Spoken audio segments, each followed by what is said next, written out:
Whoa. Lizard in a chair. That too.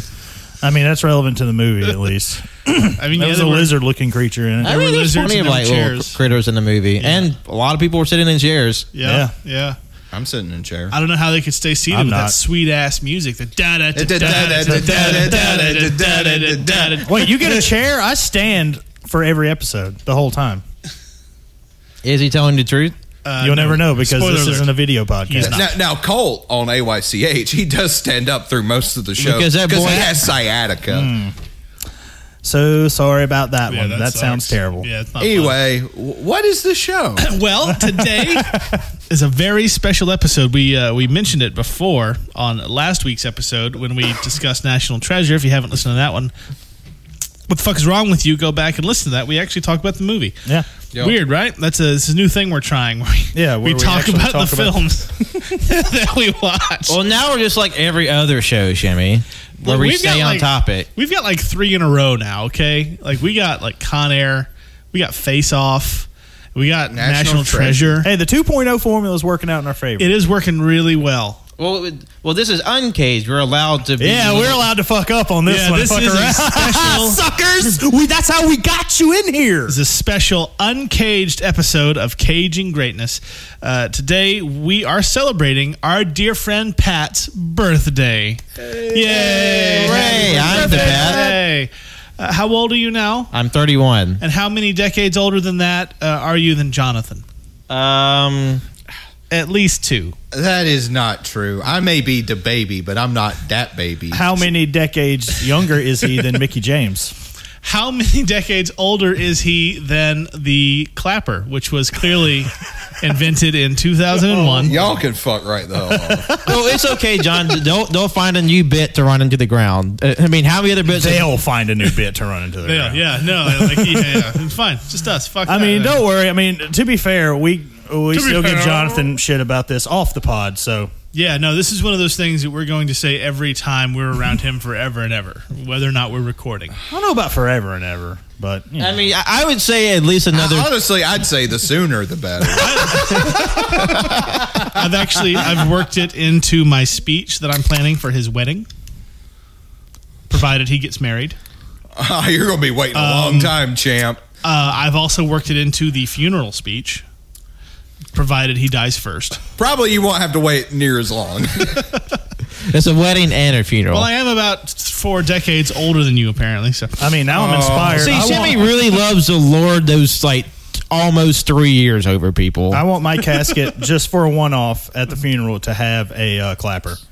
Yep. I mean, obviously uninstall it when you put me in the ground. No, that's how they'll lower it in. They'll attach the clapper to the mechanism that lowers the casket. And it just drops just straight. I wake up, I'm like, man. Well, it's like, oh, he's still alive. Me, bro. It's like, no, that's just gas escaping. He's not alive. Oh, yeah. So for today's special Uncaged episode, being that it's literally Pat's birthday as we're recording. Yep, it's actually... Have we done introductions yet? We're getting there. They introduced me, and that's the most important one. We're getting there. For today's episode, anyway. I'm still trying to tell everyone what we're doing, and then we get to introductions. Okay, sure. Well, stop interrupting me. Bless you. Bless you! God. I'm sorry! So for today's Uncaged episode celebrating Pat's birthday, which is the day that we are currently filming, recording, whatever you want to call it. Broadcasting live. Much like with Jonathan's birthday, where he made us watch Hot Rod, and we discussed it briefly on the show, which I loved Hot Rod. This was Pat's choice, and Pat has chosen not the original 1991 version. No. The 1994 sequel, Guyver, Dark Hero. Yep. Starring, well, you know what? I'm going to let Pat talk more about that once we get the introductions out of the way. Yep. As always, I'm joined by my erstwhile co-hosts. Not quite as always, because for the Straight Shooting episode, somebody's missing. But nobody's missing today. To my right, we have, of course, Jonathan. Colonel, it's been a long day without you, my friend. I can't wait to see you again. And then, of course, we have the birthday boy, Pat. That's right. It's me. I'm the Pat. And Metal Gear. Leader of Straight Shooting episodes and Travolting Development host, Cannon. Oh, man. I am here to party. And, of course, I am Justin. And, it's nothing is more important than family? Nothing at all. Because these aliens may be strong, but they're not stronger than family. Today, the entire internet was taken over by the Fast and Furious family meme. Well, it's been I wouldn't happening say for a few today. days. It's been a hot, solid week. Where have you been the past week and a half? No, like I've seen it here and there a week and a half, but today is where I saw they've been everywhere. all of it. Yeah, Like, today was. They might have had a spike today, but the Fast and Furious Vin Diesel family meme, which will really date this podcast. Because, man, memes age like vinegar. Yep. It's almost if there's a shorter half-life for almost everything these days. Yep. Yeah. Yep. So, so today was the day. Much like, I don't know, a Backstreet Boys World Tour. It started off with a meme here and a meme there, and then it meme and meme and meme and meme. And then today was the day where just meme cases spiked, and we had to lock everything down. I'm calling it a virus. I'm saying it was like a virus. Sure. But unlike Corona, this is funny. I'll say keep them fucking coming. That's just me. They're pretty funny. Honestly, that's what I say about the franchise. Exactly. Just keep them coming. I Because, spoiler alert, Fast 9 lit as fuck. I mean, I know this isn't the Fast and Furious files, which we will get back to at some point. Eventually. We've been real busy. But yeah, Fast 9 was a literal hoot and holler. We screamed in the theater after a certain point. We didn't give a fuck how many people were around us. But we're not talking about Fast and Furious Part 9 today. We're talking about Guyver Dark Hero, my choice for my birthday episode, as we have reiterated for the sixth time probably. Just to make sure you're still on board. Yep. This is giving you plenty of time to look this shit up on Wikipedia. Because what the fuck are they watching, huh? I only sort of halfway remembered watching this shit when I was really little. I had no fucking clue what Pat was talking about when he said this is what we were watching. My dumbass thought we were watching like a MacGyver episode or something. That would have been pretty good. I thought you were just going to troll us hard and just hit us with something. But at the same token, I couldn't figure out what that would be. So. Yep. So for this episode, it's kind of weird, and I don't know how it's going to shake out, but we're going to try to let Pat sort of take the reins on this one. I don't know how good he is at hosting a podcast. I don't know. It's not like he runs 10 I led a podcast figuring it out on my own for a year. I think we'll give him a shot to see how it goes. I appreciate you giving a little guy a chance. As the most prolific guest on the AYCH podcast, I must say Negative. that. I mean, I'm glad we're bringing that feud here too. I mean, why not? It's been a while. I mean, it's the truth, but it's not the truth. It is. Nope. Yes, it's very true. No, I'm the guest star. You're no. No, you're like I'm not part of the OC crew. I'm not a part of the OC crew. Okay? Not a part of the OC crew. Step up, all right? He is so angry that he's wrong. It's miserable. I'm angry that you're spreading disinformation. He's mad that I'm right. You may as well make a meme on Facebook about this. I mean, I will, saying that I'm right because I am. Anyway, Pat. I'm an uneducated viewer. I don't know who's right.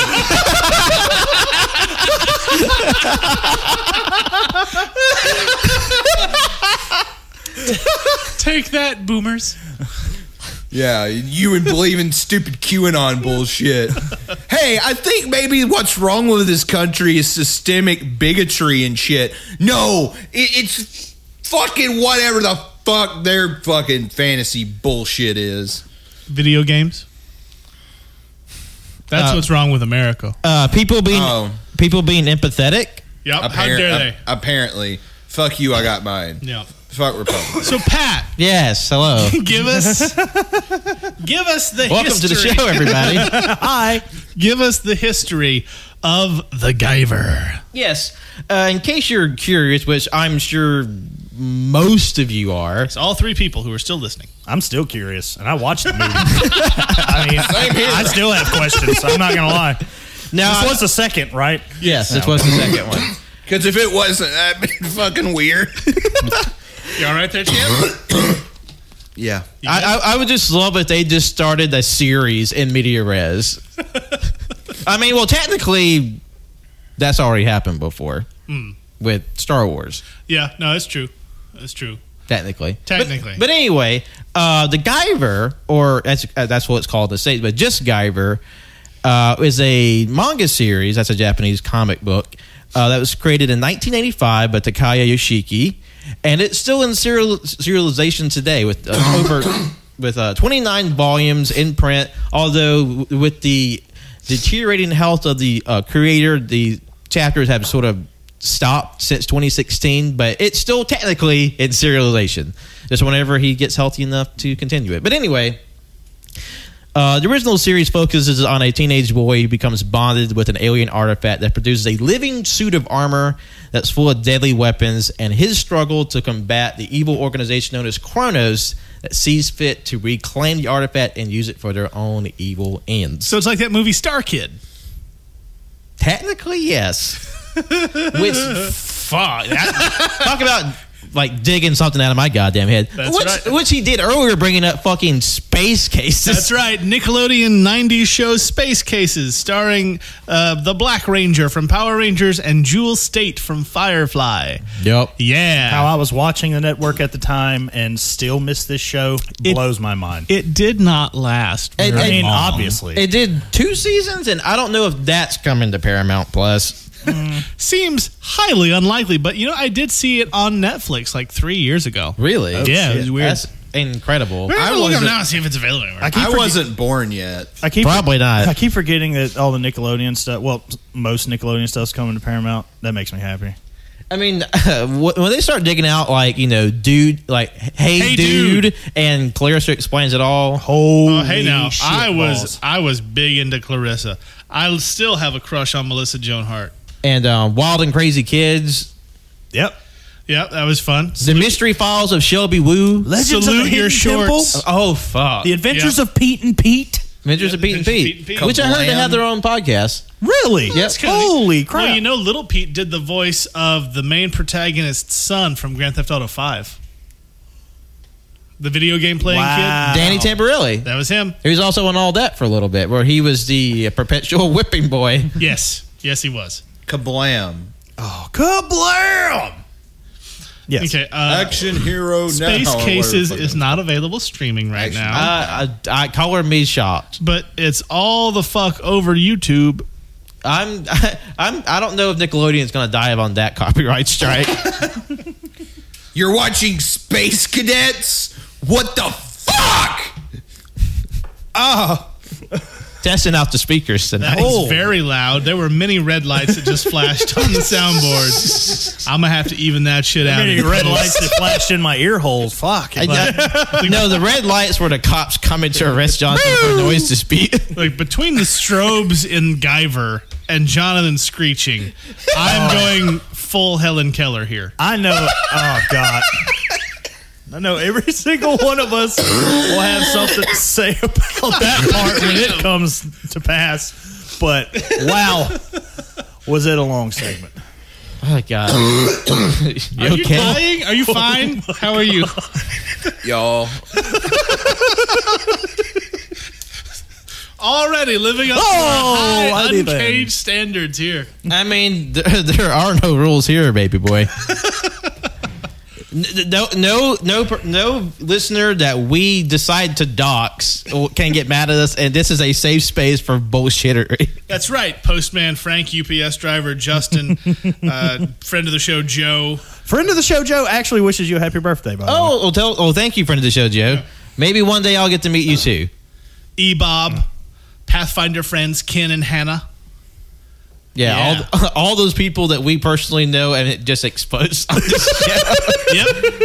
It's fine. Now the following people have given us their permission to give their home addresses and phone numbers. No, whoa, hey, I'm ahead of you. I got everybody's social security number. I got their credit card information. Well, see, here I have a list of our enemies.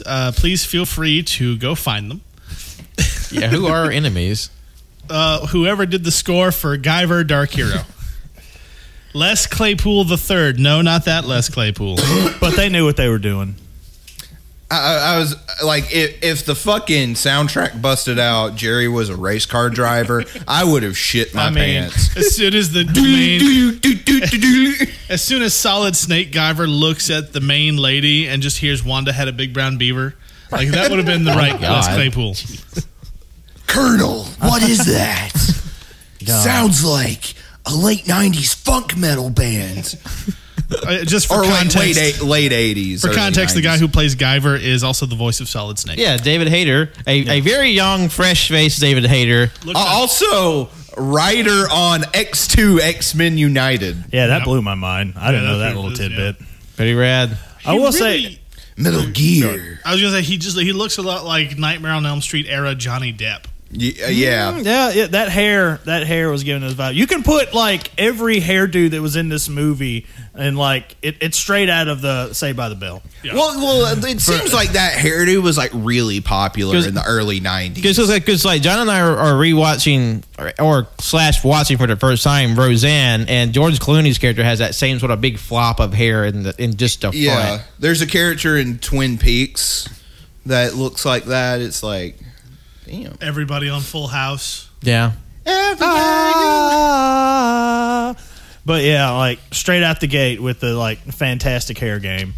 He did have good hair. Like I guess when you like move your neck so like fast and hard, you're giving me whiplash watching you. Your hair's got to do something spiffy. Like yeah, that was total Adam West head movements. Like he was acting so hard, I can see the vein in his forehead throbbing. Jesus Christ! Like when he kept waking up from the dreams and making the same like face. Every other scene, he looks like he has to take a massive dump, or he is in the middle of taking a massive dump. See, that was the thing. Like the catering was like the worst on the set, and then poor David Hayter was just having to struggle the whole movie. He was trying to do his best, but then that duty just wouldn't stop. Like he woke up mid lightning strike. I'm shitting my pants. See that's why he came. That's why he came out of the bathroom. He shit his drawers.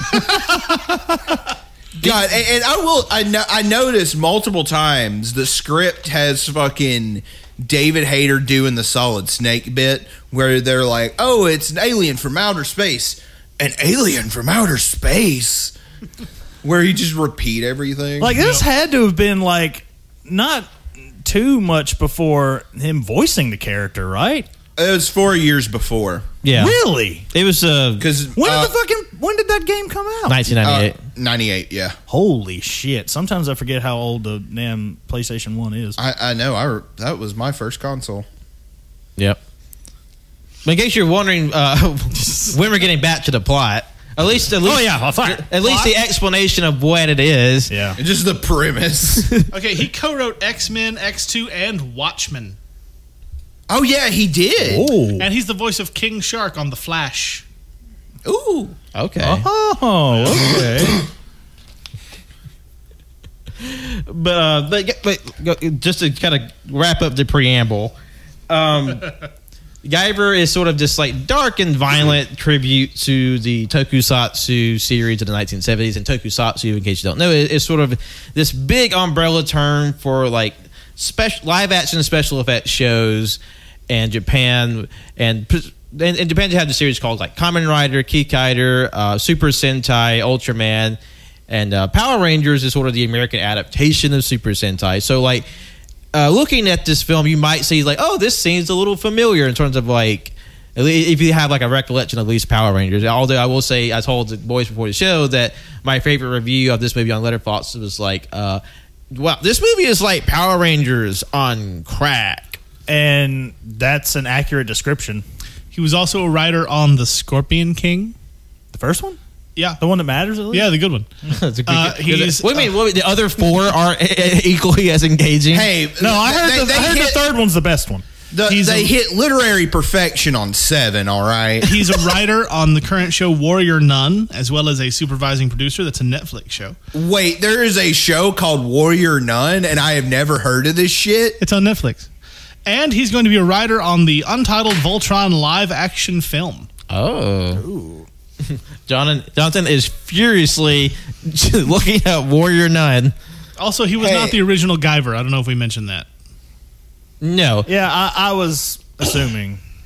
Oh, okay. Because the original 1991 version, what didn't do super well at the box office? I wonder why. As a adaptation of a Japanese product that assuredly almost no one knew of widely in the States, and I would even hazard the bet not a lot of people even know now. Yeah. Well, I mean, Akira was what, 88?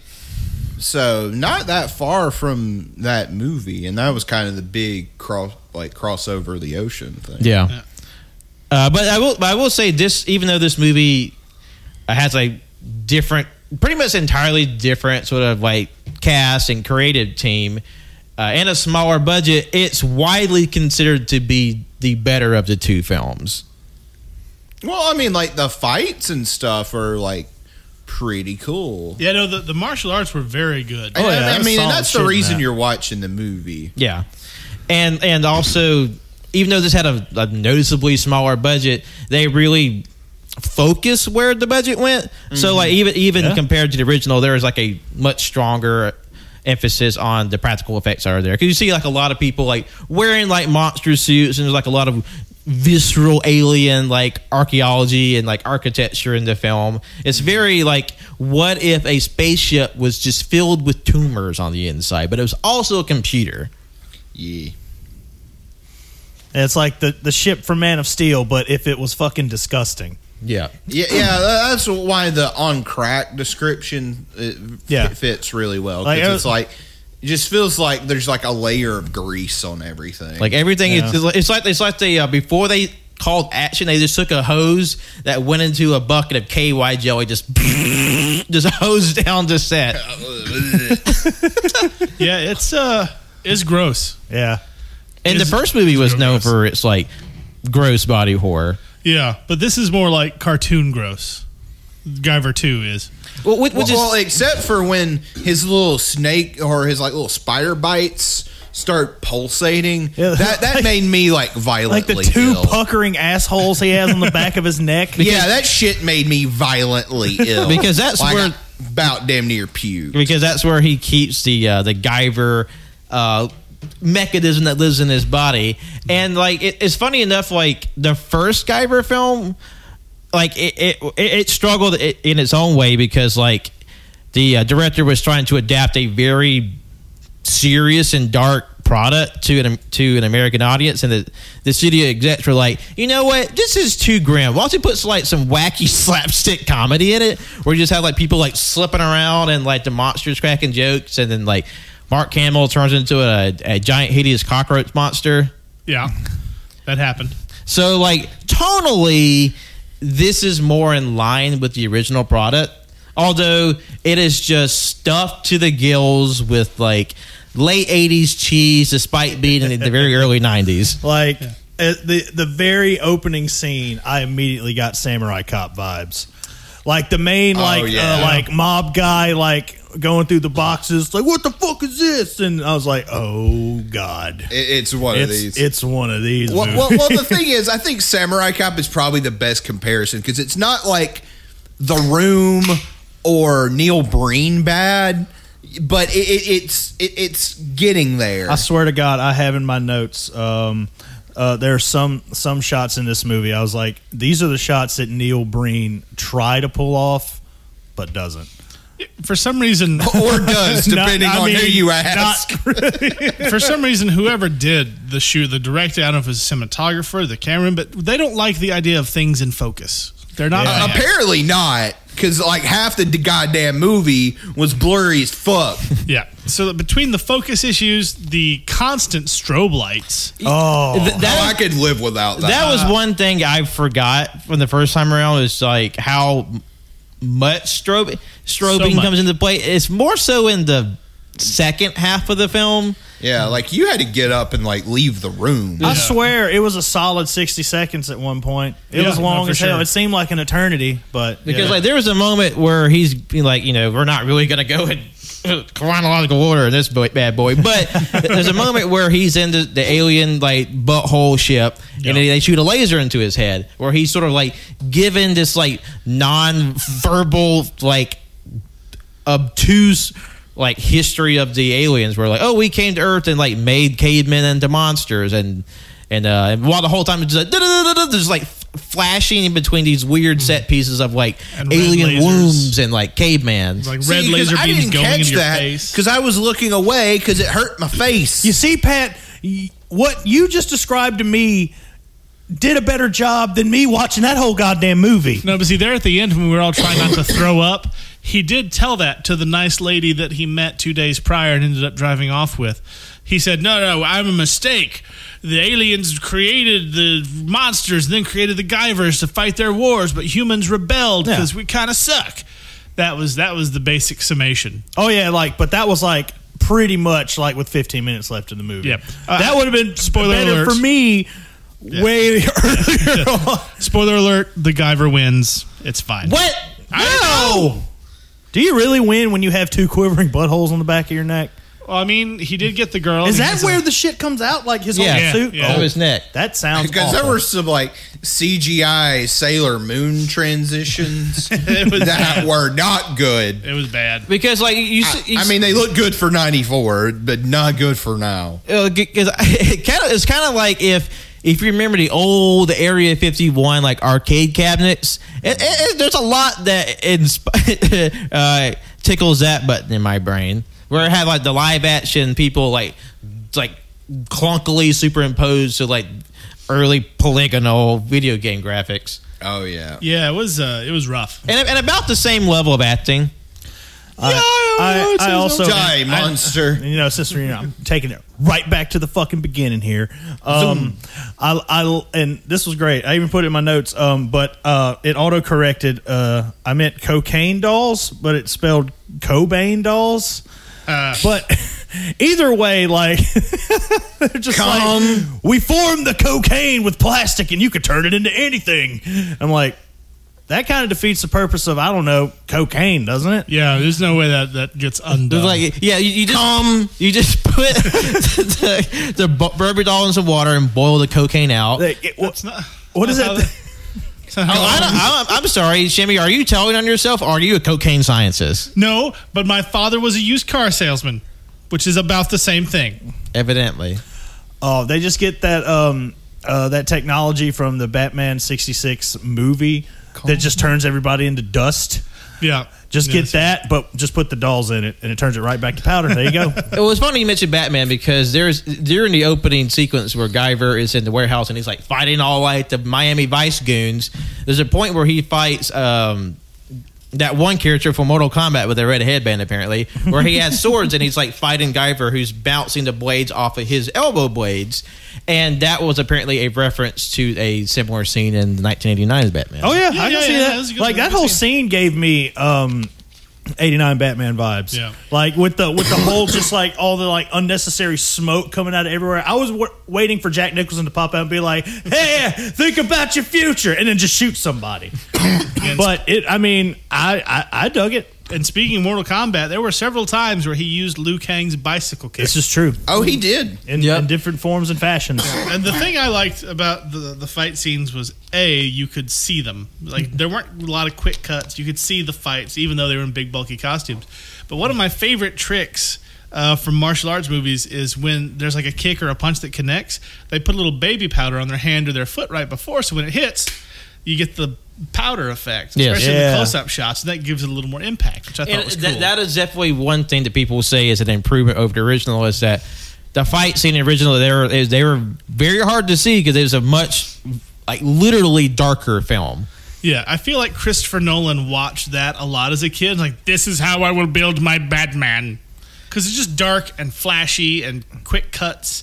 And you don't know what's going on. You just see a cape here and a hand there. And every single fight scene in this movie, like Pat said earlier, I'm getting just mad Power Ranger Beetleborg vibes. He even looks like a Beetleborg to me. Yeah, because they're all all the characters, all the heroes are just these visceral, goopy, muscular monsters. And you still have Guyver. He's covered in this fleshy battle suit with blades sticking everywhere, and all the bad guys are these gross, horrible monsters covered in snot. It kind of gave me vibes of the trolls from Ernest Scared Stupid, because now I want to see that crossover.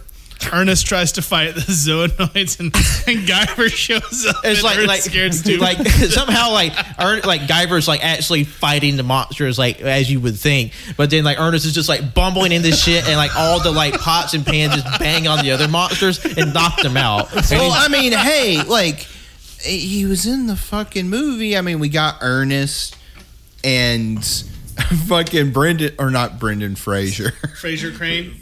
Yeah, Kelsey Grammer. The bit's ruined. Fuck. Well, we also joked that the bad guy whose name was Crane, it was like the prototype version of Walton Goggins. Like they had to tinker with the product, and a few years later they would release the final version.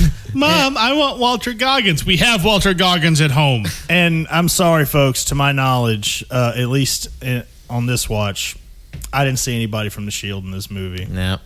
That's a shame. I may have to do a deep dive later, but it's like you're really picking out like extras. It's like, oh, maybe there's somebody. We were talking about crossovers. Like at one point in this movie, we did see like a crossover, like almost Mortal Kombat DLC-esque fight between like a District 9 alien and the creature from the Black Lagoon, like Super Shredder version of Abe Sapien or some shit. Yeah, because like I will say that one of the things I do love about the film is like how like awesome all the monsters look. They look really good, and like all their faces are very articulate, especially like the main bad guy monster who kind of looks like Abe Sapien, creature from the Black Lagoon, where it has like a little like predator clasp on the side, like very articulate lips and facial structure.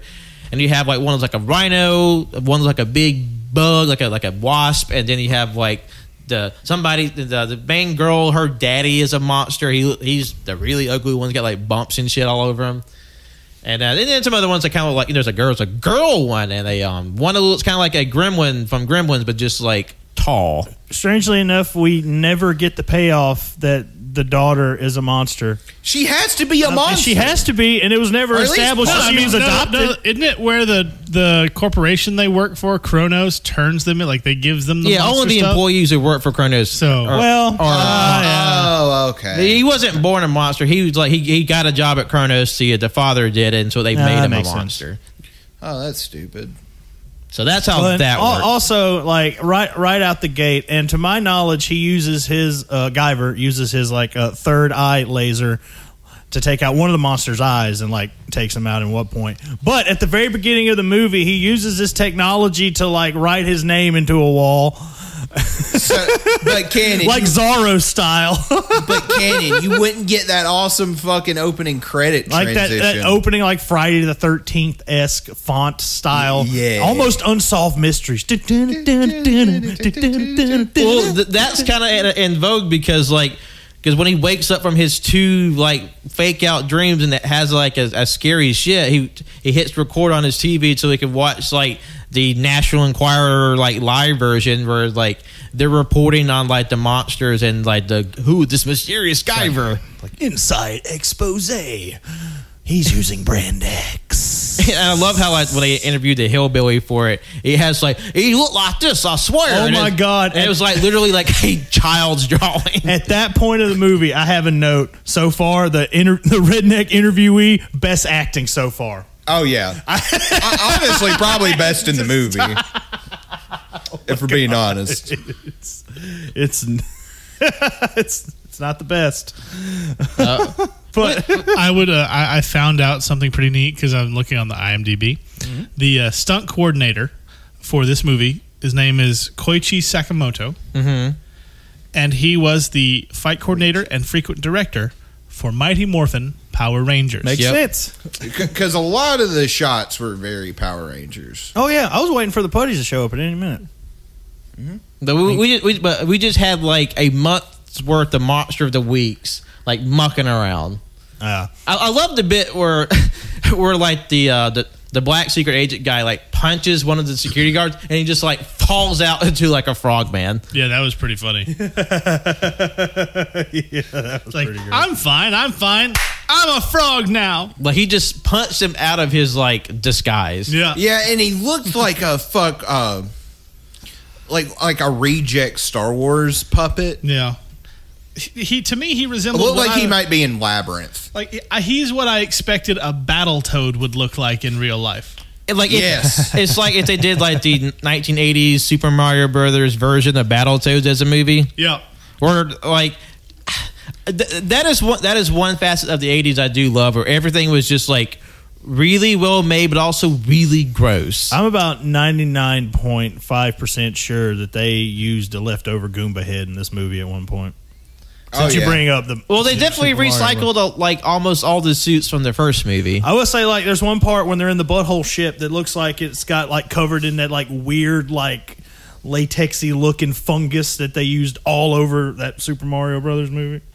Yep, because Mario came out in '93. Very possible. Sense. I mean, they reused the boots for Yeah, it's all a circle. Yeah. First. I mean, I would have to think, because like you spend all this money on like these big ass butthole ships and gross monsters. I mean, they're just gonna sit in a room somewhere, so why not reuse them? What was it? Who's the production company on this again? Production company. Well, like who made this movie? Like who got New it Line out Cinema. There? New Line Cinema. Oh wow! So Yeah. it did Okay, go like- to theaters, is what I'm hearing. No, this was direct to DVD. Oh, never mind. Well, the thing in is, 1994. Yes, direct to DVD. Alien tech. you know, in 20 years when a DVD player exists, you can watch this movie. well, Direct to Laserdisc. Fuck you. Well, before Lord of the Rings, New Line Cinema was basically like a B movie, like a really independent movie studio. Did Mortal Kombat come out in 94? That was New Line. I want to say that was 95. 90, yeah. Okay.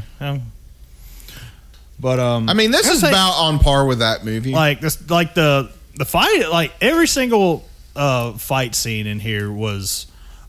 I enjoyed it. Like all the fights were pretty top notch in my opinion. Like very like of the again like choreographed by the dude who did Power Rangers. So Yeah. there you go. And like Jimmy said, like there's all like continuous shots that they're fighting. There's not like a lot of cuts, so you just see like the big open area when they're like fighting, and plus you see when the Guyver fights, like he's pretty nimble in this like big gross suit, and like even the monsters are pretty capable themselves. Yeah. But I love the bit where they're fighting in like a ankle deep pond, clear water, and he just zips in and out of the water and just like, where'd he go? That was the shallowest water in the world. And there was still a point where one of the monsters will like fall and in the water, and the way those arms were flailing made me think the stuntman was really having a bad time, because he's in a big ass monster suit and he's drowning. He probably fell on his back and couldn't get back up. 'Cause I don't imagine giant rubber monster suits are conducive to swimming.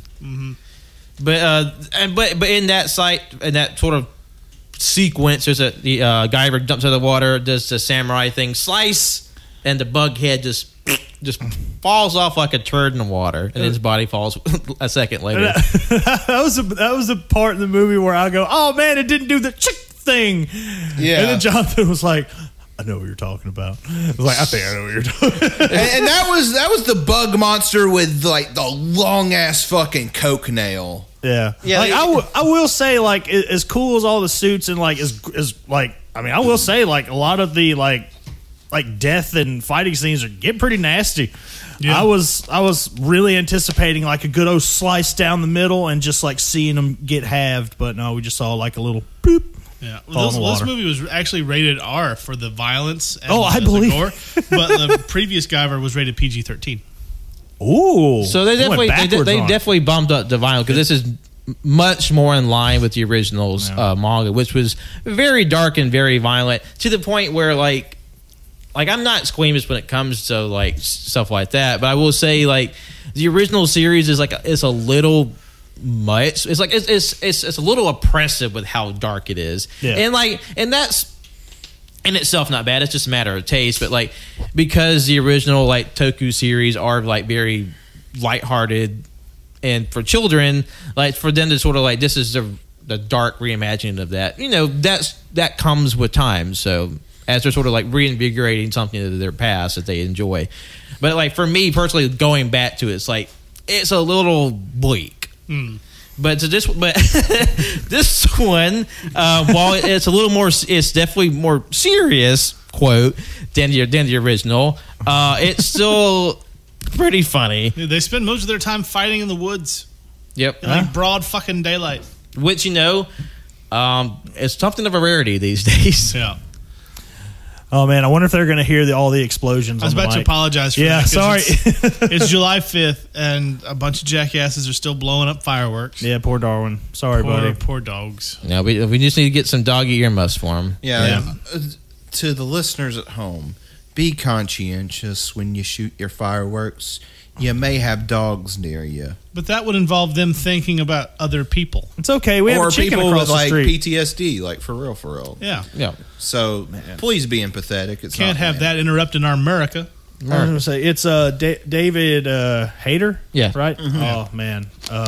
Metal Gear. Just chewing on every bit of the scenery on this one.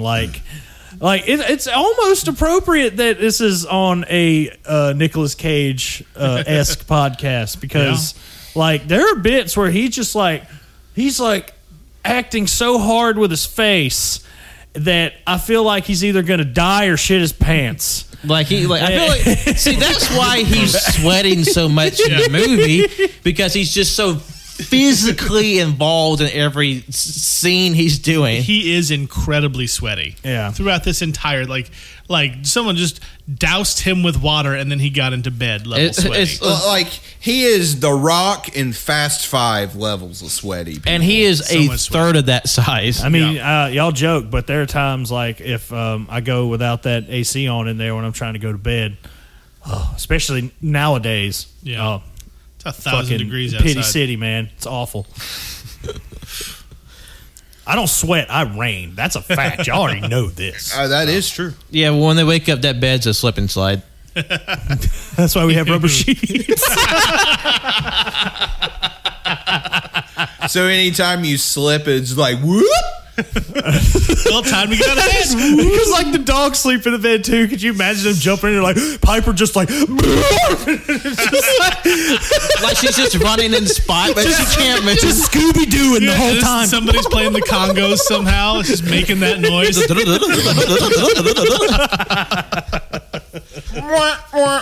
Oh Jesus. We have fun here.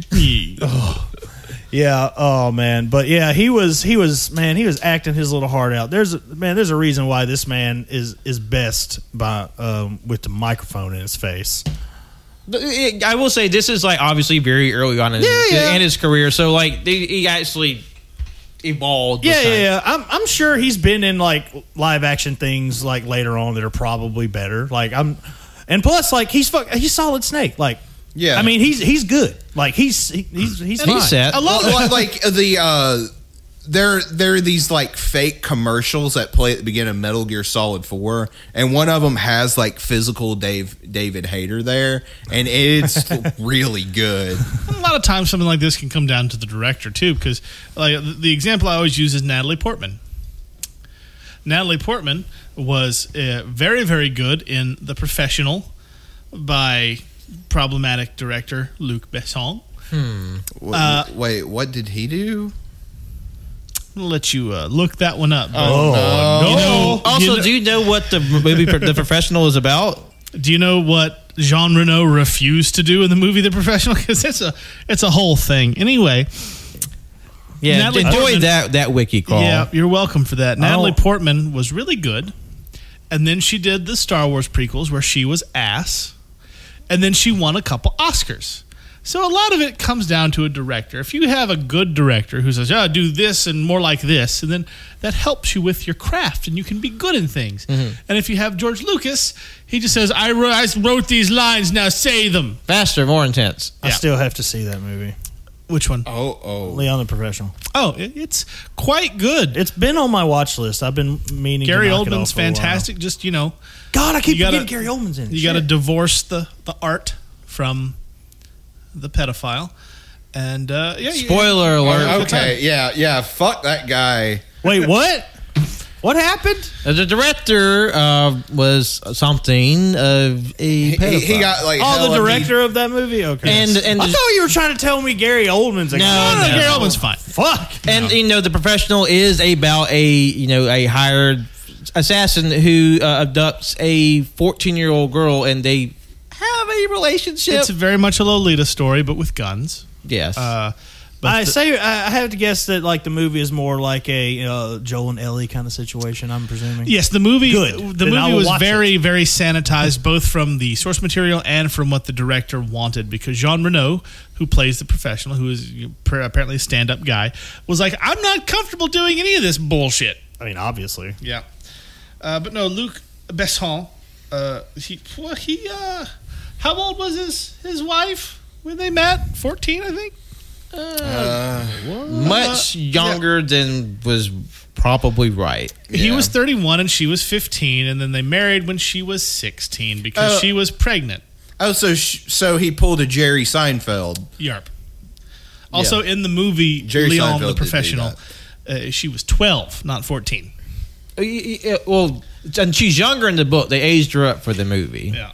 Because, like 2 years makes it better. And he divorced his child wife and then married Mila Jovovich, who was 21 at the time.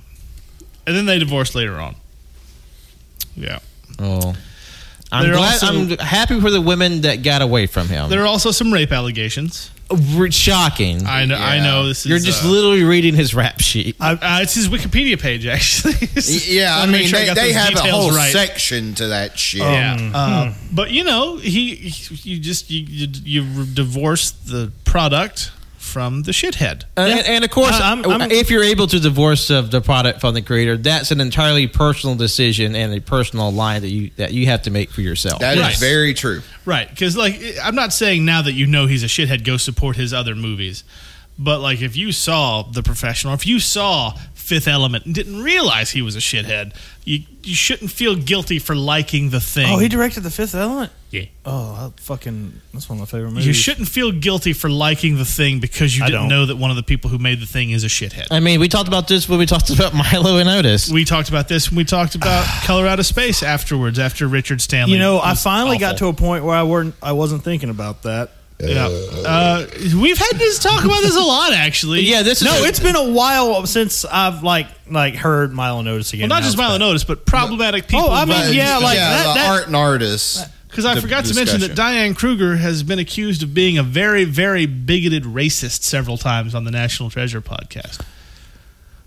National Treasure podcast. Well, yeah, the one we did, the National Treasure episode of the podcast. There's a podcast all about national treasures. That's a very the one, specific niche. Holy shit, that's got to be the shortest podcast in the world. Yeah, it's actually where they watch the movie 1 minute at a time. Yeah. We're talking about frame 47 of National Treasure right now.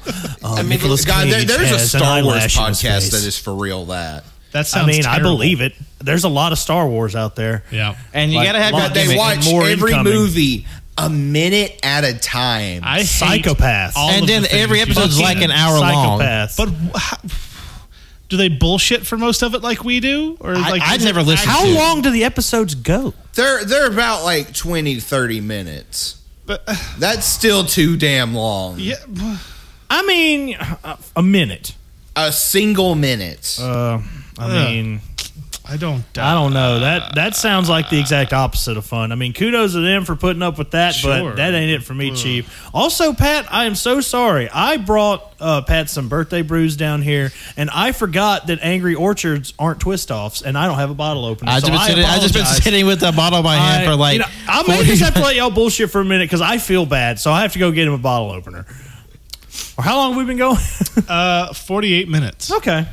So do we have another like 45 minutes in us? Oh, not that long. I mean, at least not just for the movie. The only other really big point I wanted to bring up, because I had a few notes. I've gone through them already, more or less. There's a bit toward the final battle where Guyver's fighting one of the Zoanoids, where he does this really sick move where he's spinning in the air, and then you think he misses his kick, but he does one more rotation and kicks the guy. Yeah. Okay. Because that was that was done by the stunt actor for the film. Yeah, hand me my bag. Stunt actor for the film. Yeah, we'll cut that part out. Yeah, no, we won't. Continue. I mean, I promise you, editing a show helps. Shim. No, that's fine. What were we talking about? Say the things. Yeah, the spinning kick was done by the Guyver suit actor Akihiro Taguchi, and he later passed on that move to action movie star Scott Adkins, who popularized the move in his Boyka movie. Okay. And which everybody credits that as the Boyka kick, but little did they know that move was popularized or perfected like 20 years before. Hell yeah. Justin coming through with the bottle openers. Thank you, sir. Can I get my multi-tool back? No, it's ours now. But I need that. Happy birthday. No, give me that shit back. Happy birthday. Give me that shit back. Don't make me pull my tiny knife. I have a little knife on my keychain, too. So all you like action movie nerds out there, give credit where credit was due, and be like Scott Adkins and go back to the source and give Noguchi-san his credit. Well, I mean, I do like Scott Adkins. He's a good dude, yeah. and he said in an interview that's where he got that move. Yeah, he's a good martial artist. I enjoyed him in the Universal Soldier movie. Yeah, he's a really good fighter, and pretty much king of the straight to DVD action movie. Yeah. I mean, that dude's probably made like $10 million on just like his throw him against the wall. Which there's a rumor he might be in John Wick 4. Oh, that'd be cool with him and Donnie Yen. I mean, he was in one of the Expendables, wasn't he? I haven't seen any of the Expendables. Really? They're not bad. I think I've seen the first one. The first one's the best one. Yeah, that's what I heard. No, wait, I have seen the first one. Because I remember watching, there's a point in the first one where Stallone cuts a dude's head off with a knife, and then the same guy gets back up because there's only 2 people in the room. Yeah. I think that was the only one that was rated R, if I remember correctly. I think. And then, strangely enough, the final bad guy was taken down by Steve Austin, right? I don't know. Stone Cold Steve Austin got lit on fire in that movie. Also, he was the stunt double for Ryan Reynolds in X-Men Origins Wolverine. God, Stone Cold Steve Austin's in the Expendables. that still makes me happy. I can't remember. Was Steve Austin the bad guy in the movie? He was like one of the bad guys' muscle, like one of his like right-hand men. Yeah. Scott Adkins was also in Doctor Strange. Yeah, he was one of the bad guys' disciples. Yeah. I'm sorry, I'm going to need a face here. I keep forgetting. Yeah, I got you. Is this fella right there? Oh, I've seen him in a lot of things. He's been in a bunch of shit. Yeah. Like, I remember him in, God, it's like a Michael Jai White fighting movie. Like Blood Undisputed. and Bone. Yeah. Well, I was thinking Blood and Bone. Yeah. I think he's in that one. Yeah. Random as hell, I know, but like I ended up watching that on a gamble, and I was like, you know what? For what it is, it's not. I a like bad Michael fight. Jai White. I love Michael. No, Jai White. and he's a great martial artist too. Yeah, he's really a great is. action performer. Very much so. Very All much of so. these on Twitter. Yeah. I keep forgetting that. That's fucking amazing. I don't know how I got that. Oh man, that is intense. Just never say anything bad about Spawn. You'll be fine. I'm sure it's not as bad as people say. I will say Yes, it is. What, Spawn? Yeah, it's terrible. I mean, little me loved it, and then grown up me watched it, and I was just like, you know what?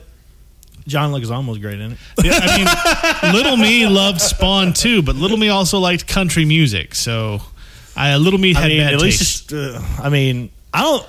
John Leguizamo As was someone great, who though. did listen to country music back then, at least it was like really country music back then. Oh, like country music. There's still real country music out there. I'm just saying, like the mainstream shit is it's just a genre. stupid. You can't vilify a whole genre because, like, what's I popular. forgot. Is, there's like is lame. subgenres of country, like a doom country and metalcore country. I gotta keep all of them country. in check. All of that these would things. be some fucking shit. All of these things you're saying make me very sad. But I have to call. There's one little thing that caught me off guard in this movie. At the very beginning, again taking it back. He Really enamored with the beginning, weren't you? Oh yeah, that's where my initial problem started. The first word. As soon as this movie started, I got real mad. From the credits on. I forget. Back in the day, the movies had opening credits where they'll just be like, "Here's 2 to 3 minutes of just names." Yeah, I mean that is kind of a dying fad. Yeah. So what was the thing? What was the thing you hated? He straight up just put his blade arm in somebody's throat, right? Mm-hmm. Later on explains to who? Corey? The Bigfoot lady. Corey. Corey the Graves, crypto archaeological the NXT lady. commentator, formerly. No, but I mean, names don't fucking matter in this thing. Anyway, it says he admitted to her that, or somebody, no, the girl from the first shot, actually, I think, that's like never seen again. Yeah, because that's the girlfriend from the first movie, because the main character is a different person. Oh, you see, because her father was the CEO of the Kronos Corporation in the first movie. Yeah, because now I know what my friend felt like in high school when he came with me to see The Matrix Revolutions, not seeing the first two Matrix movies. That's the place to jump in. Wow, that's a mistake. But in that defense, it only gets better from there. But I mean, fair. But anyway, he admits that that he doesn't kill. It's him, like referring to the suit and whatnot. Yeah. But he Shazam! Like brings it on. He controls it. He does everything in there freely. There's no inkling of information that leads to that suit is completely in control when he's out. It's not Venom. It's not like this big gloopy thing comes up and then it's like, oh, we should kill and eat these guys. And it's like that was probably something they wrote in the script and just honestly forgot about. Probably did. An earlier portion of a draft. Also, context, he does say Guyver anytime he gets the suit, which is why the Shazam bit was funny. Yes. That's why it was funny. And plus, he kind of does like the Shazam pose. He puffs his chest out, sticks his arm out, and Shazams, and all the goop comes out of his neck and just... I would say there's moments, it's towards the ends of the movie when the suit comes out, and I'm getting Blue Beetle vibes, kind of, sort of, just it was like, oh, well, how did I not catch that until the end of the damn movie? And then it goes full Dragon Ball Z for a minute. Oh, the fucking titty cannon? With the titty Jesus cannon. Christ. He opens up his chest and just fires a giant ass beam of energy and melts the bad guy. Because he has a little laser he shoots from his forehead, because he used that to bust the eyeballs of the Rhinozo in the way. Because the fight we had with him was sick. How he's doing, he does spin kicks, he does a bicycle kick. He's very fluid in the suit, and then he decides to go sicko, and then push the Rhino into the tree, skewers him on a tree branch in his belly. Rhino just exorcist blood all over Guyver, and then they get into a hand strength contest where he breaks his fingers and hands back, and then while he's screaming, he shoots lasers in the eye, pops his eyeball like tomatoes, and then just mashes his head in. So brutal. He killed the fuck out of the Rhino. Yeah, I mean, I get the fight scenes because you need the fight scenes, but maybe lead with the laser eyes. Yeah, well, yeah. This movie didn't need to be 2 hours. That is very true. He doesn't mind using the shit out of those laser eyes to write his name on the side of the warehouse. That's what I was saying earlier. But God forbid you use it to kill your enemies. And then again, the titty cannon, goes just fucking. Hey, guess what? Boom! It's the whole time he's just punching and kicking. Oh shit! I got lasers. It felt a little excessive. I mean, what you explained, as brutal and awesome as it was, excessive. When the titty cannons come into play, the bad is already done. He's literally melting away, just in slop and goop galore. He's just fuck this. He's like, you know what? I'm tired of looking at your ugly melting face, and just titty blind and just vaporize. Fuck you in particular.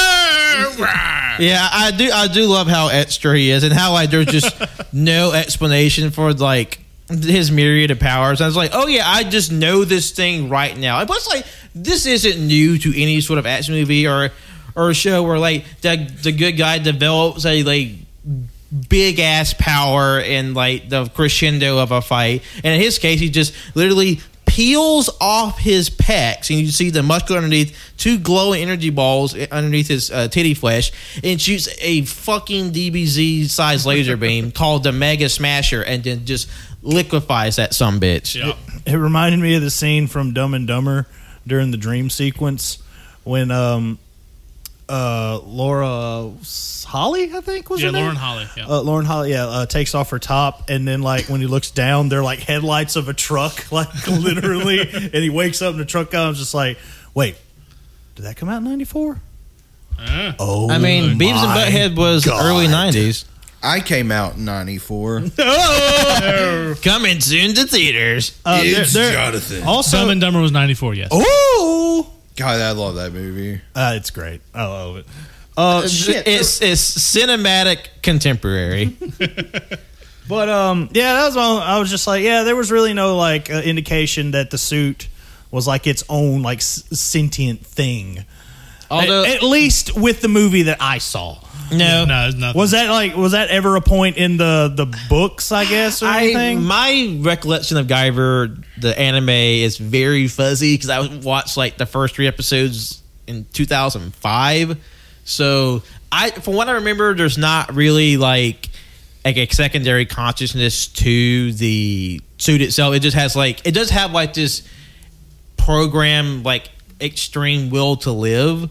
So like, you get stabbed or cut up, it will just forcibly keep you alive. And like, get that little ball in his head is essentially becomes his like core. Like he could be literally obliterated into like a single scrap of flesh is left on the ball, and you just throw it right back. Yeah. Is that much like the by the end of the movie the Super Shredder Abe Sapien character turns into Super Shredder Jason X Abe Sapien monster, but like apparently like his fucking like main like one of his main power sources is like much like Guyver, a fucking like third eye pretty much on his head. Yep. And then like gets taken out because Corey like throws something at it. Yeah, I think. What the main bad guy getting the Guyver unit? Yeah. That. Yeah, no, it was damaged already, and then the lady shot it. Oh, shot it. And that damaged it more, and then it started to go crazy, and then Guyver ripped it out. Also, I found an answer to your question. A Guyver unit itself is semi-sentient and can act on its own in a limited capacity if its host is unable to consciously control it. In this mode, it usually acts only in self-preservation towards a perceived threat. Okay, so he's a liar, is what I'm hearing. He's a damn dirty liar. He's a damn dirty fucking liar. Not at all the suit, it's him. It's always him. All him. It's like murder. It's like, babe, I promise you I'm not a murderer. It's just alien goop that lives in these buttholes on my neck. And then he just swings his arm back, kills somebody else. That wasn't me, sweetie. Although I would love to see like the Venom version of this where like he just goops out and then like there's a weird makeout moment with this monster suit that has no mouth.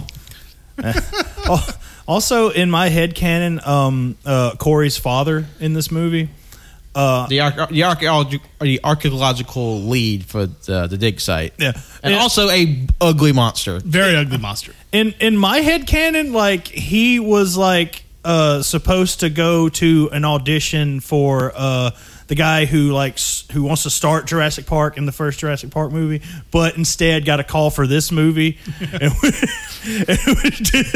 Because Jurassic Park was what, 93, 94? Yeah. It's like, well, I botched that audition. May as well go next door and see what movie this is. It's like Guyver, And like, they're bringing MacGyver back. What? oh god.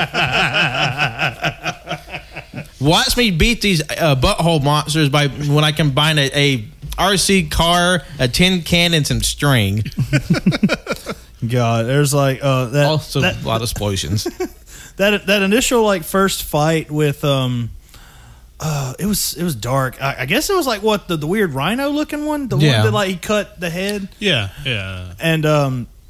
And later on, like the gears start turning that one of them that one of the humans is actually the weird rhino guy, and it's just like, oh man, I couldn't figure it out until he started talking in slow mo, and I saw that scar on his forehead.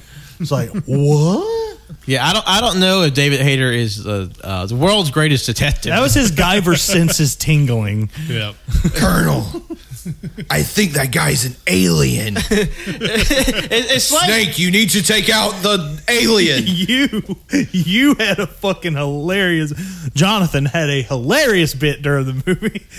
They just go, David Hayter looks like a middle schooler. He does. He really does. He looks like he's 12. He would be right at home on 21 Jump Street. because like, Oh, yes. he's a very twinky fit in the movie. Also, if you're horny for David Hayter, this is your movie because he's in his panties and his tank top for, I would say, half the movie. Just covered in sweat. Oh. Just like flop sweat. And I love the if you play certain moments out of context, it looks like he's getting just fucked. Yes, it really did. God, there was. I was like, I'm having nightmares that look like I'm being just railed in the ass.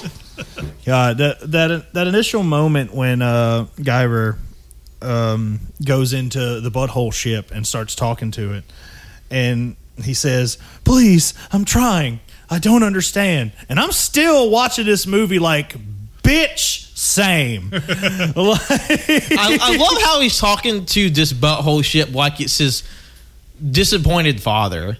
It's like I kept expecting just using like a hologram of Kurt Russell or Russell Crowe, whichever one. He's like, "Now, son, you need to use your butthole powers and kill these like bug people."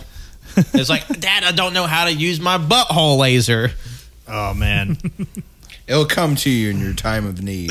Like, let me just rip my titties open and go, "Wah!" I'm gonna say, like, we've already said, like, the monster suits, in my opinion at least, look pretty damn good for what it was. It wasn't and bad. That one scene when we see Discount Walton Goggins turn into Super Shredder Abe Sapien, that looked good. Yeah. That was the best looking like CG part of the entire movie. Oh yeah, Yeah, for definitely. I was just like, damn, that's where all the fucking dollars went, bro. Like, really, if we could take the 40 or so minutes of non-action scenes from the first hour and like the 20 in the second hour, just take those out, make an hour cut of this where it's just Guyver shows up and starts wrecking shit. No, there's definitely like they could have trimmed a good bit of fat from the movie. Because like him and the undercover army guy, like the secret military dude, they had the same fucking conversation 4 times. Yeah. Tell me what you know. No, I don't think I will. Tell me what you know. No. Tell me what you know. Knock on that. Tell me what you know. I have places to be. So he just bugs his room. He should have done that the first time. Would have been super easy. It's like, speaking of very long situations, and if I remember correctly, remember that part where the guy who was like trying to hunt the bear, that was the same redneck from the TV segment, correct? Yes. Yeah. Mm-hmm. Anyway, the part where they're like arguing about shooting it and taking a picture of it, you could have created an entire PowerPoint presentation about the fucking thing you're trying to shoot and take a picture of before anything happened. And also, I have written down here, I mean, I'm not saying all of them are, but I'm going to say that particular Zoonoid is racist. Oh, because the hillbilly was in front, and somehow the black photographer died. The black photographer got him. I was like, what? How does that make any sense? And then, like, picks up the redneck and, like, even calls him a son of a bitch. And the guy comes to save the day. Big bad Beetleborgs Metallics. You know what? I love the Liberace Elvis ghost genie from Big Bad Beetleborgs. Yeah, dude, I had one of the doll. Well, just a doll toy of him. I had one. Yeah, Flabber was his name. Oh man, I gotta find one. I'll get another one. Welcome back to next. Put it on the wheel where the boys rewatch Big Bad Beetleborgs. Hey, I do not know what the fuck any of y'all are talking about. Sign me the fuck up. No, for Jonathan and the other people who weren't born in the first part of the 90s, Power Rangers got really big. Yeah. So Saban Entertainment, the production company that made the Power Rangers, they decided, let's just grab a bunch of older Japanese tokusatsu shows and try to translate them to American audiences. And they did several. Beetleborg is probably the one that did the best. Yeah. I was about to say, because I think there was one called, like, it wasn't good. I mean, it was VR Troopers. I remember VR Troopers. They had Superhuman Samurai Cyber Squad. I don't even know that one. Holy crap. Samurai Pizza Cats. I mean, you already have so many different spin-offs of Power Rangers already, and they're still going to this day. Yeah, yeah. Because Power Rangers, because like all those other series, they're not around anymore. Super Sentai's been going on for 40 years. I mean, we're down with it. Hell, we're close personal friends with an actual Power Ranger. That's right. Shout out to our buddy Jason David Frank, who came to the shop and hung out with us and totally remembers exactly who we are. Yeah. Oh, yeah, 100%. I'm definitely sure he remembers Totally cool our dude. comic book store outside of the entire cross-country tour he did on this motorcycle. That's right. We were one of the first and one of the best. Yep. And he also talked so much shit about Jean-Claude Van Damme. It was incredible. It made me so happy. It was so great. Because it was so who would have guessed that the Green Power Ranger had a feud with Jean-Claude Van Damme? No, like, it's been in the news. They've hated each other for 20 years. Yep. It was just great. Is Jean-Claude Van Damme still alive? Yes. Yeah, he is. Oh, wow. Because there's two people on Jason David Frank's shit list. Jean-Claude Van Damme and CM Punk. Yep. He doesn't like those guys. But shit, I wanted to ask you something. Who was TV Man? You're the guy to ask. Who was the guy on the TV? We saw him twice in this movie. Who's the guy on the TV? Yeah. He was the big boss. He was the CEO of the Kronos. Okay.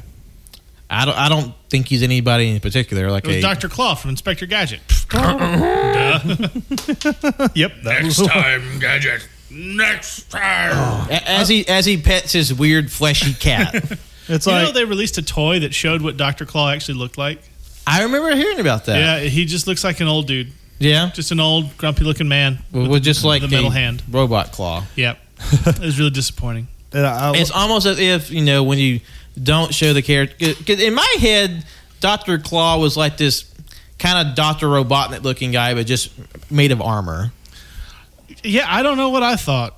I didn't have a good idea when I was a kid. Yeah, but also I hated Inspector Gadget. It made me so frustrated. the cartoon. Yeah, Inspector Gadget. Like I'm just like this fucking dipshit. I was just like so angry. It's like what?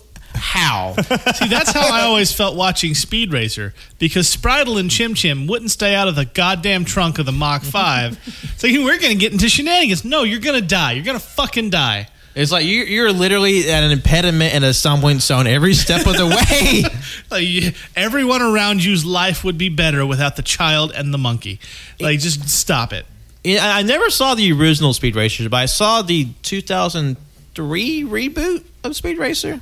I never saw that one. I was just watching the It originals. was, like obviously a much more updated version. Sure. And it wasn't just Still frames. Yeah, basically. Look, I love Racer X, okay? I thought that was the coolest design of anything ever. No, Racer X is cool, and I still want to see the live action movie. I liked it. See, I've heard a lot of people really love that. It's definitely a cult film because I know people who withered at the thought of, at the mention of it. Mm-hmm. Which I'm just kind of like, I don't know, you kind of seem like a little sad sack there. I really liked it. I thought it was super fun. Yeah. And because that was made by the Wachowskis, right? Uh-huh. Yes. Yeah. So yeah, everybody go watch Speed Racer the movie. That's the main point of this episode. I feel like I saw somewhere on my timeline at one point on some feed or what have you, but somebody said that Speed Racer should have been the franchise that got all the sequels that Fast and Furious did. Yep, I agree with that. I agree with that so goddamn hard. Man, you've been wrong twice tonight, man. I mean, look at this point. Fast and Furious is Speed Racer. If you've seen Fast 9, it's Speed Racer.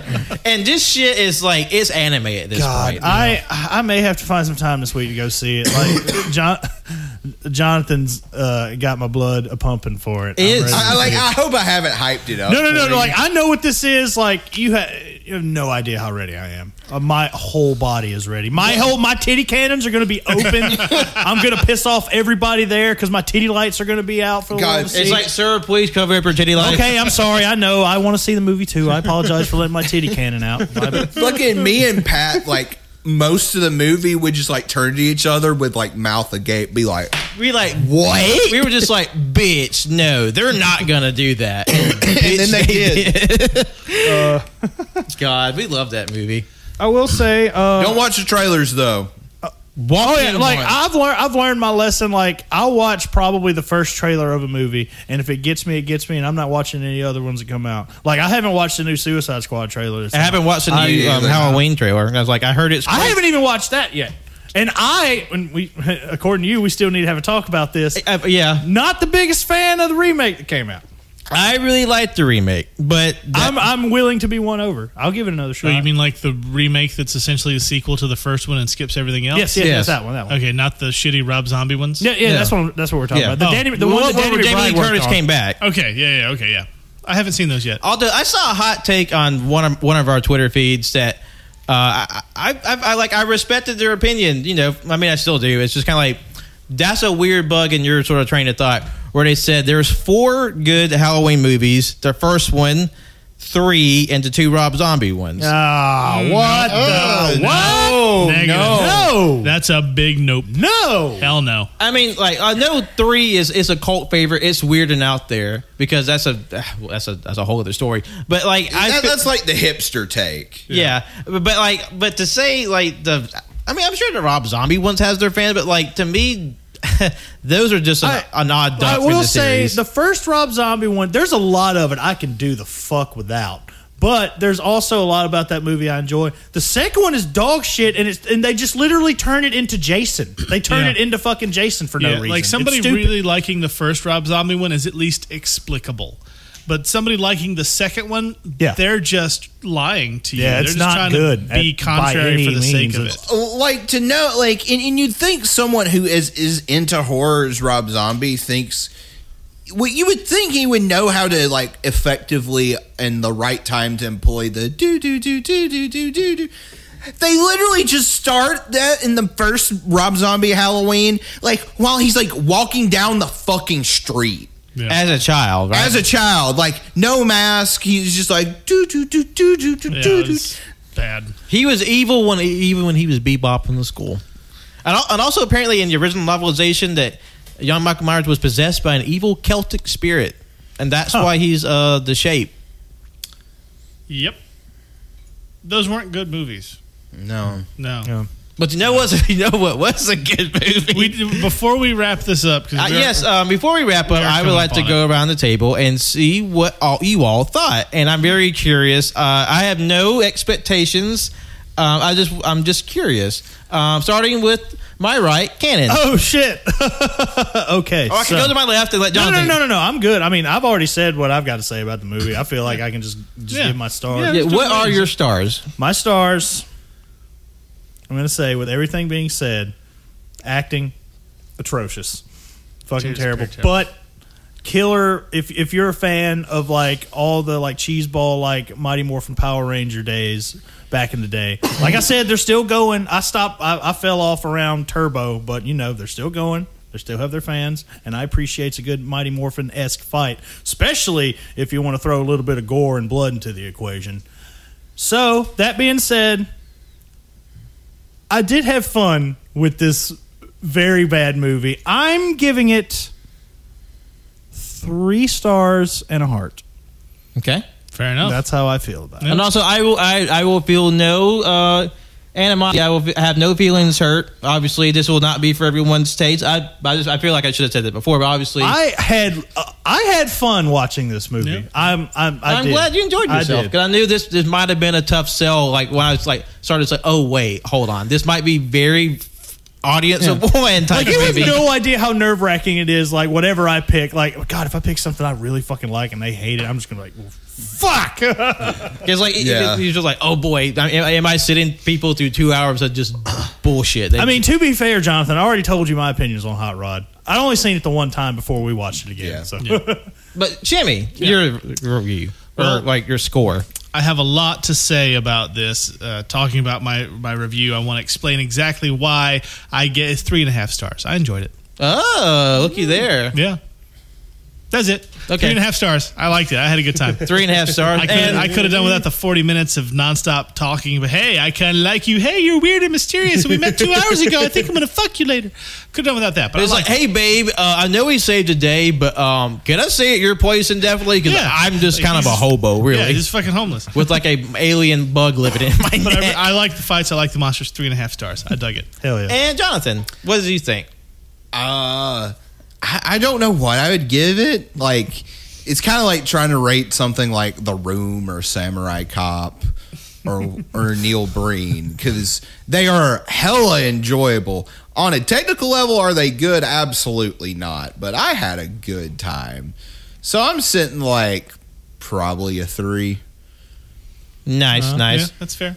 Yeah. And my official score, I gave it 4 stars out of 5. Yeah. Because I love the cheese, I love the goofiness, and fuck me, I love the monsters and the martial arts in this film. That's what drew me to it. And like, it's a little bug that I cradle, enjoy, and I nurse to my titty laser. So it may go big and strong, and the other people can find out about it. And if this sounds like a raucous good time to you, I would suggest checking it out. It's a little hard to find. You might have to go to some of the other smaller streaming services, but it's out there. Get your crew together and watch this silly movie. I promise you're going to have a lot to talk about during the middle of it. It's a good time. Otto, how you feeling? He is very happy. Otto's had a good time, and I hope you all did too. Listening to this episode. This is one of those rare movies we watch where I didn't have the highest score for it, because I usually grade much easier than you guys. So it's weird. I knew your score was going to be higher than mine, though. Yeah, no, I mean, yeah. But 3.5 is fair. Yeah, that's fair. I do tend to like things more than you like them so far. I mean, it just depends on the thing. I think you did give Face Off a higher score than I did. That was 1. Yeah. Like you two were like opposite for Face Off and Con Air, which I found out there's actually a 3-way tie for highest reviewed Cajun because it's Raising Arizona, Con Air, then Face Off. They're all tied at 4.5 on the Cajun Greatness review. Hey, you know what? I'm a sucker for a good triple threat match. Yeah. If we want to do that debate episode, I am more than fucking willing to throw Raising Arizona into the ring. Then. We might actually talk about Raising Arizona. You know what? Redemption for Raising Arizona. Frank will be thrilled. Because like the more I think about it, it's like I do want to do like that debate episode when I knew it was between Con Air and Face Off. I mean, I gave both of those 5 stars. I gave Raising Arizona 4.5. I think so. Yeah, that sounds about right. I don't have the numbers in front of me. We'll find somebody to be a guest to hear our arguments, and then I don't know, Jonathan. Do you feel more strongly about Raising Arizona than the other 2? Wait, which one? Of the 3, I was writing my review. I'm sorry, I did not catch any of that. Raising Arizona, Face Off, and Con Air all have the same score from us after everything's tallied. So we're talking about having a 3-way debate over which one's the best movie for a special episode. So far. Okay, I'll be in Raising Arizona's camp. Okay, so I guess, Pat, we might have to convince you. I was like, will I be the 3-way breaker? Yeah, I guess. Do you feel strongly about it? I like them all the same. Well, there you go. And maybe we get a couple other people to listen to our arguments and have a panel. We'll figure it out. Hey, we tried to reach out to our fans. Vote in. Call in. Wait, so you're saying like 3 of us speak on behalf of one of the movies? Yeah, like we each pick the movie we like most because they're all different, and then we have other people decide which of us has the better argument. arguments. Great cage debate, and then everyone casts their votes, and whoever had the most compelling argument, we will say the winner. It's like I know which 2 I know I rated both of them 5 stars, but I do know in my heart which one's the best. Yeah, we all feel that same way, I think. But that's for the future. Yeah. For right now, go watch Guyver, the second one. First one's the fine. second one. And as always, we want to thank you for joining us here on Cajun Greatness. We'll do our plugs and then we'll call it a night. Jonathan, tell the people without fucking up your Twitter handle where they can find you. Colonel, my name is Jonathan. You can follow me on JWNIABOI24 on Twitter and John Owenson 12 on Letterboxd. Snake!